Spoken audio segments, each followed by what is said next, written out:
क्या हो अगर ये कहा जाए कि किसी भी कमरे का सबसे सक्सेसफुल इंसान वो है जिसने जिसने अपने आइडिया या प्रोडक्ट के बारे में अभी तक एक शब्द भी नहीं बोला है। सही बात है। हम अक्सर यही सोचते हैं ना कि सेलिंग यानी कुछ बेचना एक ऐसी चीज है जो सिर्फ उनके बस की बात है, जो बहुत अग्रेसिव है। हाँ, आई मीन जो लोग बहुत लाउड होते हैं या दोस्तों के बीच सबसे ज्यादा बोलते हैं। एक आम धारणा बन चुकी है कि सेल्स का मतलब ही है लोगों पर हावी होना। बिल्कुल। लेकिन आज इस गहरी चर्चा में हम जिस सोर्स मटेरियल को खोलने वाले हैं वो इस पूरी सोच को बिल्कुल पलट कर रख देगा। क्योंकि जिंदगी में अगर ध्यान से देखा जाए तो हर इंसान एक्चुअली कुछ ना कुछ बेच ही रहा है। एग्जैक्टली। एक जॉब इंटरव्यू में कैंडिडेट अपने स्किल्स प्रेजेंट कर रहा है, ऑफिस में कोई नया आइडिया पिच कर रहा है, या रिलेशनशिप्स में ट्रस्ट बिल्ड किया जा रहा है। इंट्रोवर्ट इंसान भी बिना किसी को फोर्स किए एक बेहतरीन कम्युनिकेटर बन सकता है। और इस नजरिए को बदलने के लिए आज हमारे पास जो मटेरियल है वो है हैरी ब्राउन की एक बहुत ही पावरफुल किताब the secret of selling anything. और इस डीप डाइव का मिशन बहुत क्लियर है। हमें इस टॉपिक को आम सेल्स किताबों की तरह ट्रीट नहीं करना है। हाँ, क्योंकि ये उन किताबों जैसी नहीं है जहां दूसरों के दिमाग से खेलने की या उन्हें मैनिपुलेट करने की ट्रिक सिखाई जाती हैं। इस किताब का सबसे फाउंडेशनल रूल ही यही है कि सेलिंग का मतलब सामने वाले को फोर्स करना बिल्कुल नहीं होता। पर एक मिनट, अगर बेचने का मतलब फोर्स नहीं है और अगर हम लेट्स से सामने वाले को पुश नहीं कर रहे, तो आखिर कोई इंसान अपना पैसा या अपना वक्त किसी दूसरे को क्यों देगा? ये बहुत लॉजिकल सवाल है और इसका जवाब हमारी इंसानी फितरत यानी ह्यूमन नेचर के एक बहुत ही गहरे सच में छुपा है। अच्छा, वो सच क्या है? ब्राउन कहते हैं कि लोग कभी भी कोई प्रोडक्ट या सर्विस नहीं खरीदते, लोग हमेशा वैल्यू खरीदते हैं। हर इंसान, चाहे वो जो भी कर रहा हो, सिर्फ अपनी खुशी और अपने पर्सनल फायदे के बारे में सोच रहा होता है। तो मतलब प्रॉफिट का मतलब यहाँ सिर्फ पैसा नहीं है? बिल्कुल नहीं। एक आम इंसान की जिंदगी में प्रॉफिट का मतलब होता है अपनी करंट सिचुएशन को पहले से बेहतर बनाना। अगर कोई गर्मी में एसी खरीद रहा है तो वो सिर्फ एक मशीन नहीं खरीद रहा, वो बेसिकली चैन की नींद खरीद रहा है। एग्जैक्टली, वो अपनी प्रॉब्लम का सोल्यूशन खरीद रहा है। थोड़ा रुके, ये सुनने में थोड़ा सेल्फिश नहीं लग रहा? क्या दुनिया में लोग एक दूसरे की मदद नहीं करते? ये एक बहुत ही वैलिड डाउट है, पर इसको इस तरह देखिए, यहाँ तक कि जब कोई किसी की मदद करता है या चैरिटी करता है तो उसके पीछे भी उस इंसान को मिलने वाली एक आत्मिक शांति होती है। ओह वैसी, वो इंटरनल खुशी ही उसका प्रॉफिट है। हाँ, ब्राउन यहाँ एक बहुत बढ़िया कॉन्सेप्ट समझाते हैं जिससे उन्होंने यूनिवर्सल फैलेसी कहा है। ये एक ऐसी गलतफहमी है जो लगभग हर इंसान अपने दिमाग में पाले बैठा है। और वो गलतफहमी क्या है? ये सोचना कि मैं ये मान लेता हूँ कि सामने वाला अपना नुकसान करके मेरा फायदा करेगा। ये बिल्कुल गलत और कंप्लीटली इम्पॉसिबल है। हाँ, अब इसका मैकेनिज्म थोड़ा समझ में आ रहा है। अगर इसको एक आम जिंदगी के एग्जाम्पल से रिलेट करें तो किसी जॉब इंटरव्यू को ही ले लीजिए। सही कहा। एक कंपनी के एचआर या बॉस को इस बात से सच में कोई फर्क नहीं पड़ता कि उस कैंडिडेट को अपने घर का लोन चुकाना है या उसकी लाइफ में फाइनेंशियल प्रॉब्लम्स हैं। बिल्कुल नहीं।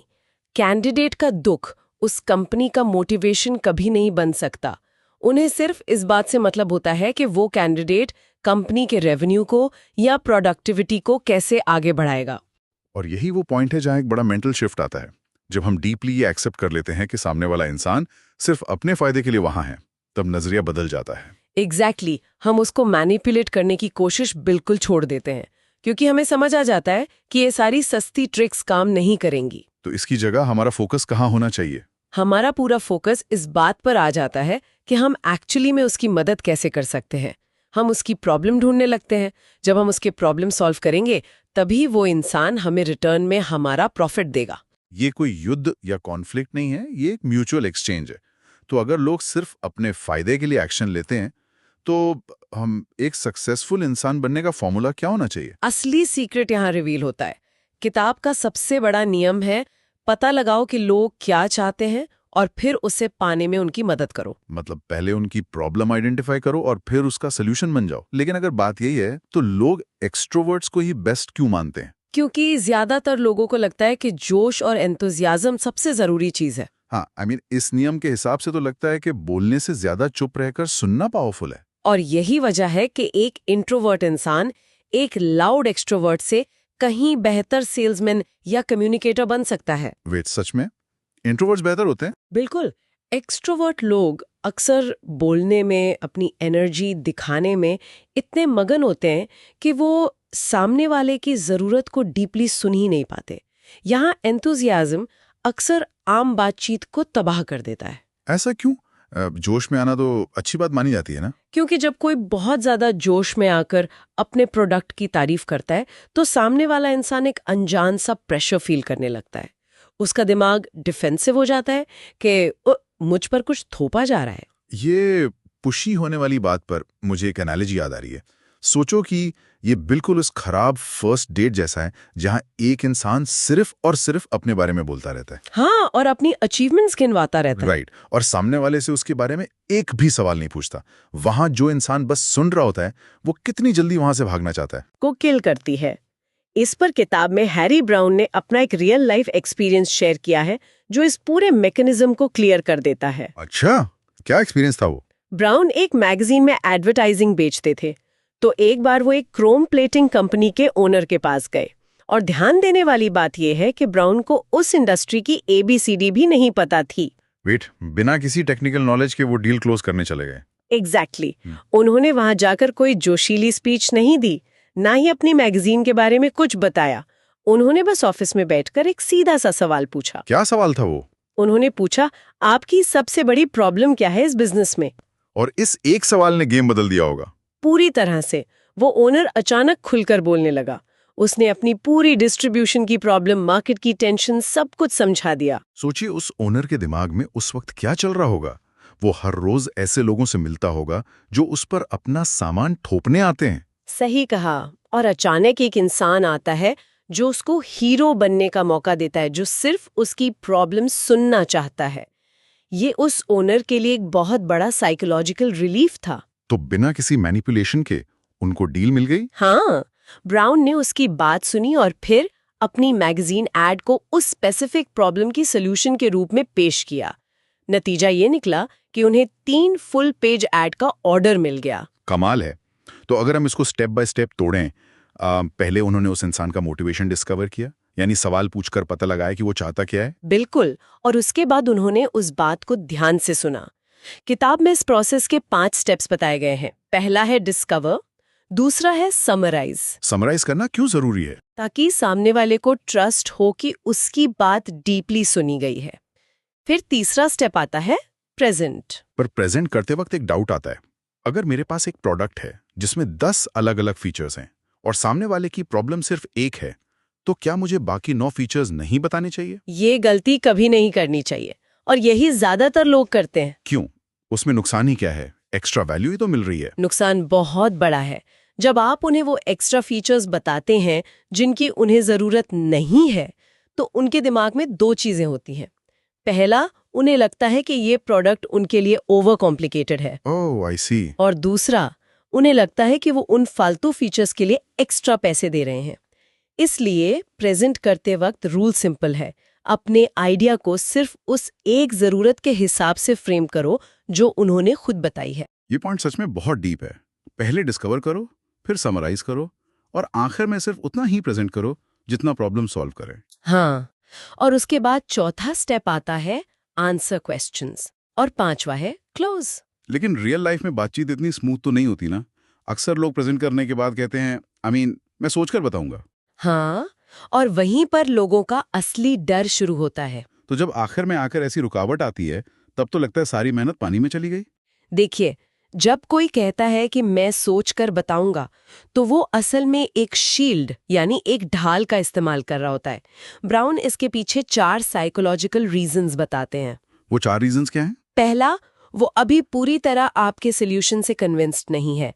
दूसरा, वो सच नहीं बोल रहा और कोई ऐसी प्रॉब्लम छिपा रहा है जो बताने में उसे शर्म आ रही है। जैसे कि बजट की प्रॉब्लम हो सकती है। बिल्कुल। तीसरा रीजन है कि वो मार्केट में बाकी ऑप्शन से कंपेयर करना चाहता है। और चौथा, वो किसी अनजाने रिस्क से डर रहा है, उसे लगता है कुछ मिस हो रहा है।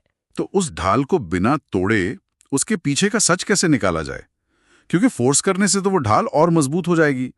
इसके लिए एक बहुत ही इफेक्टिव फॉर्मूला है, लिसन, अग्री, सजेस्ट। सामने वाले की बात काटो मत, पहले उसके डर को सुनो, उसके साथ अग्री करो और फिर धीरे से एक सोल्यूशन सजेस्ट करो। इसका कोई प्रैक्टिकल एग्जाम्पल है किताब में? हाँ, एक रीडिंग स्कूल का बहुत ही शानदार उदाहरण है। वहां जब लोग कोर्स लेने आते थे तो फीस सुनकर डर जाते थे और कहते थे हम सोच कर बताएंगे। ये तो हर जगह होता है।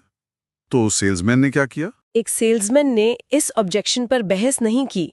उसने कस्टमर से कहा, आप बिल्कुल आराम से सोचिए, ये बड़ा फैसला है, लेकिन क्लास फुल ना हो जाए इसलिए मैं आपकी सीट बिना किसी पेमेंट के होल्ड पर रख देता हूँ। अरे वाह! उसने आगे कहा, अगर आपका माइंड चेंज हो जाए तो कोई बात नहीं, हम कैंसिल कर देंगे। कमाल है, उस सेल्समैन ने कस्टमर के प्रेशर को ही गायब कर दिया। उसने डर को एक्सेप्ट किया और एक ऐसा सजेशन दिया जिसमें कस्टमर का ही फायदा था। एग्जैक्टली वो प्रैक्टिकली उनको फ्री होने का एहसास दिला रहा था, जिससे कस्टमर तुरंत रिलैक्स हो गया। पर फिर भी लोग आमतौर पर ऐसी बातचीत में जाने से डरते क्यों हैं? अगर साइकोलॉजी इतनी स्ट्रेट फॉरवर्ड है तो अंदर घबराहट क्यों होती है? डर तभी पैदा होता है जब हम किसी बातचीत को एक बैटलफील्ड यानी एक युद्ध समझ लेते हैं। जब किसी का माइंडसेट ये बन जाता है कि मुझे सामने वाले को हराना है, तब डर नेचुरली आएगा। क्योंकि जहां टकराव है वहां हारने का और रिजेक्शन का डर भी होगा। सही पकड़ा आपने। डर को खत्म करने का एक ही तरीका है अपने माइंडसेट को बदलना। जब आपका मकसद सामने वाले पर हावी होना नहीं बल्कि उसकी प्रॉब्लम को एक डॉक्टर की तरह समझना बन जाता है, तो डर बिल्कुल खत्म हो जाता है। इस बात को क्लियर करने के लिए सैम जोन्स का किस्सा बहुत जोरदार है इस किताब में। हाँ, सैम जोन्स वाली स्टोरी बहुत पावरफुल है। सैम जोन्स एक आम इंसान था जिसने कसम खा रखी थी कि वो अपनी जिंदगी में कभी कोई एनसाइक्लोपीडिया नहीं खरीदेगा। उसे पुशी सेल्समैन से सख्त नफरत थी। पर फिर भी एक सेल्समैन उसको एनसाइक्लोपीडिया देने में कामयाब हो गया। कैसे? क्योंकि उस सेल्समैन ने दरवाजे पर जाकर उस बुक के पन्नों की या बाइंडिंग की तारीफ नहीं की। उसने युद्ध नहीं लड़ा। उसने सैम से बातचीत की, उसके बच्चे की एजुकेशन के बारे में, लोकल स्कूल सिस्टम की प्रॉब्लम्स को लेकर सैम ने अपना पूरा दर्द बयान कर दिया। और जब सैम अपना दुख बता रहा था तब वो सेल्समैन चुपचाप सुन रहा था। उसने सैम की प्रॉब्लम को सेंटर स्टेज पर रखा। और जब पूरी बात हो गई तब उसने उन्हीं एनसाइक्लोपीडियाज को किताबों के रूप में नहीं बल्कि उस बच्चे के फ्यूचर और स्कूल की प्रॉब्लम के सल्यूशन के रूप में पेश किया। यहां सबसे दिलचस्प बात यह है कि सैम जोन्स ने उस दिन पेपर और इंक से बनी किताब नहीं ली थी। उसने एक वैल्यू ली थी, अपने बच्चे का बेहतर कल लिया था। जब आप किसी की असली जरूरत के हिसाब से चीजों को प्रेजेंट करते हैं तो उनकी पुरानी सारी नफरत, सारी ऑब्जेक्शंस अपने आप मेल्ट हो जाती हैं। एक और चीज जिस पर हमें जरूर बात करनी चाहिए वो है ये आजकल का पॉजिटिव थिंकिंग का अजीब सा ऑब्सेशन। आप इन दिनों के हवाई एफर्मेशंस की बात कर रहे हैं। हाँ, लोगों को लगता है कि सुबह शीशे के सामने खड़े होकर चिल्लाओ कि आज मैं सबसे बड़ा डील क्लोज करूंगा और सब ठीक हो जाएगा। लेकिन असली साइकोलॉजी ऐसे काम नहीं करती है ना? बिल्कुल नहीं। अगर हम इसको प्रैक्टिकली देखें तो ऐसी पॉजिटिव थिंकिंग जहां आप रियलिटी को इग्नोर कर रहे हैं वो बहुत डेंजरस हो सकती है। ये तो सिर्फ खुद को धोखा देने वाली बात हो गई। हाँ, ये हवा में ख्याली पुलाव पकाने जैसा है। असलियत को पहचानने से ही रिजल्ट्स मिलते हैं। अगर सामने वाले इंसान को आपके सोल्यूशन की जरूरत ही नहीं है तो आप कितनी भी पॉजिटिव एफर्मेशंस बोल लें, वो आपसे नहीं जुड़ेगा। तो फिर असली पॉजिटिव थिंकिंग क्या है? असली पॉजिटिव थिंकिंग ये है कि आप रियलिटी को एक्सेप्ट करें, सामने वाले के सच्चे मोटिवेशंस को समझें और उन चीजों पर फोकस करें जो सच में प्रॉब्लम सॉल्व करती हैं। रियलिटी बेस्ड प्रॉब्लम सॉल्विंग ही सच्ची पॉजिटिव थिंकिंग है। फिर अब इन सारी बातों को एक आम जिंदगी के प्रैक्टिकल सिनेरियोज में उतार कर देखते हैं, क्योंकि अब तक ऐसा लग सकता है कि ये सारी थियरी सिर्फ दुकानदारों या बिजनेसमैन के लिए है। पर ऐसा बिल्कुल नहीं है। ऑफिस की पॉलिटिक्स और करियर ग्रोथ में भी यही साइकोलॉजी काम करती है। जैसे किताब में एड लिनफील्ड नाम के न्यूज़पेपर रिपोर्टर की स्टोरी है। ओह, ये सैलरी नेगोशिएशन वाली स्टोरी, राइट? हाँ, एक न्यूज़पेपर ऑफिस में एक नए और कम एक्सपीरियंस्ड एम्प्लॉई को एक बहुत ही आसान काम दे दिया गया जिसकी सैलरी $150 पर वीक थी। अब बाकी सभी पुराने रिपोर्टर्स ब्रेक रूम में कंप्लेन कर रहे थे कि ये तो इनजस्टिस है। बिल्कुल, लेकिन एड लिंटफील्ड ने वहां कंप्लेन नहीं किया। यहाँ एड ने क्या अलग किया वो समझना जरूरी है। उसने कंप्लेनर्स की बातों में से एक बड़ी अपॉर्चुनिटी ढूंढ ली। उसने सोचा कि अगर ये काम इतना ही आसान है तो पब्लिशर इसके लिए हर हफ्ते इतने पैसे क्यों दे रहा है? एग्जैक्टली। एड का दिमाग पब्लिशर की प्रॉब्लम और पब्लिशर के फायदे पर चला गया। वो सीधा पब्लिशर के पास गया और उसने उस आसान काम का मेन ऑब्जेक्टिव पूछा। और जब पब्लिशर ने अपनी एक्सपेक्टेशन बताई तो एड ने एक कमाल का ऑफर दिया। हाँ, एड ने कहा कि वो अपनी करंट ड्यूटीज के साथ साथ ये नया काम भी पूरा कर लेगा और इसके लिए वो पब्लिशर से $150 नहीं बल्कि सिर्फ $70 एक्स्ट्रा लेगा। ये मैथ्स और साइकोलॉजी का बहुत सॉलिड कॉम्बिनेशन था। पब्लिशर का फायदा ये था कि उसके हर हफ्ते $80 बच रहे थे, जो उसका प्रॉफिट था। और दूसरी तरफ एड को अपनी सैलरी में सीधा $1500 सालाना का रेज मिल गया, जो उसका अपना प्रॉफिट था। उसने सामने वाले की सेविंग्स में अपना रेज ढूंढ लिया। उसने बैठकर कंप्लेन करने के बजाय वैल्यू क्रिएट की। इस लेवल की कम्युनिकेशन हर किसी को सीखनी चाहिए। ये होते हैं क्योंकि दोनों लोग अपनी बात मनवाना चाहते हैं, एक दूसरे पर हावी होना चाहते हैं। दोनों यही सोचते हैं कि मेरी जरूरत पहले पूरी हो। पर एक रिलेशनशिप नेचुरली तब बेहतर होती है जब दोनों पार्टनर्स एक दूसरे पर प्रेशर डालने के बजाय उनके मोटिवेशंस को समझने की कोशिश करते हैं। ये बहुत जरूरी पॉइंट है। जब आप किसी को जेन्युइनली सुनते हैं बिना किसी जजमेंट के, तो एक्चुअली आप उन्हें वैलिडेशन दे रहे होते हैं। बिल्कुल, आप उन्हें ये मैसेज दे रहे होते हैं कि उनकी फीलिंग्स की कोई वैल्यू है। और जब किसी को ये लगता है कि उसकी बात सुनी जा रही है, तो आधे कॉन्फ्लिक्ट्स वहीं खत्म हो जाते हैं। ये सच में डीप है। अगर इस पूरी चर्चा के सारे पीसेस को एक साथ जोड़ा जाए, तो सबसे बड़ा लाइफ लेसन क्या निकल कर आता है? सबसे बड़ा लेसन ये है कि असलियत में किसी को कुछ भी जोर जबरदस्ती से बेचा या मनवाया नहीं जा सकता। दुनिया में सक्सेसफुल होने का रास्ता दूसरों को मैनिपुलेट करना नहीं है। असली सक्सेस इस बात में है कि आप दूसरों की प्रॉब्लम्स को डीपली और ऑनेस्टली समझें। हाँ, और उन्हें उनकी मंजिल तक पहुंचाने में मदद करें। जब एक बार आपने इस ह्यूमन नेचर को, इस म्यूचुअल एक्सचेंज को समझ लिया, तो चाहे आपका करियर हो, आपसे जुड़े लोग हों या आपका खुद का कॉन्फिडेंस हो, सब कुछ बहुत नेचुरली ग्रो होने लगता है। उस कॉन्फ्लिक्ट के बिना जिंदगी कितनी शांत और सक्सेसफुल हो सकती है, ये वाकई सोचने वाली बात है। बिल्कुल, जब आप लोगों की सच में सुनते हैं तो सब आसान हो जाता है। तो इस फ्रेमवर्क को समझने के बाद चर्चा को समेटते हुए एक गहरा विचार छोड़ना चाहूंगा। सोचिए, हमारी आम जिंदगी, हमारे दफ्तर, हमारे रिश्ते कितने ज्यादा बदल जाएंगे अगर हम कल सुबह उठकर लोगों को कन्विंस करना छोड़ दें। ये तो एक रेवोल्यूशन जैसा होगा। बिल्कुल, अगर हम बहस करके अपनी बात मनवाना पूरी तरह से छोड़ दें और सिर्फ ये समझने पर ध्यान लगाएं कि जो हमारे सामने खड़ा है उसे सच में चाहिए क्या। सही बात है। अगर हर कोई दूसरों की उलझने सुलझाने लगे, तो उसे खुद आगे बढ़ने के लिए अलग से पुश नहीं करना पड़ेगा। उसकी अपनी जिंदगी खुद ब खुद सक्सेसफुल और आसान बन जाएगी। ये बिल्कुल ग्रेविटी की तरह काम करता है। थोड़ा इस बारे में शांति से सोचकर देखिएगा। आई होप ये डिस्कशन सभी के लिए बहुत आई ओपनिंग रहा होगा। अगर इस चर्चा ने जिंदगी और लोगों को देखने का नजरिया बदला है, तो इस वीडियो को लाइक और शेयर जरूर किया जाना चाहिए और चैनल को सब्सक्राइब करना भी बनता है। और कमेंट्स में हम चाहेंगे कि सुनने वाले अपने किस्से शेयर करें। कभी किसी ऐसी सिचुएशन का सामना हुआ है जहां बहस करने के बजाय सामने वाले की बात सुनने से काम आसान हो गया हो? अपने एक्सपीरियंसेस कमेंट्स में जरूर लिखें।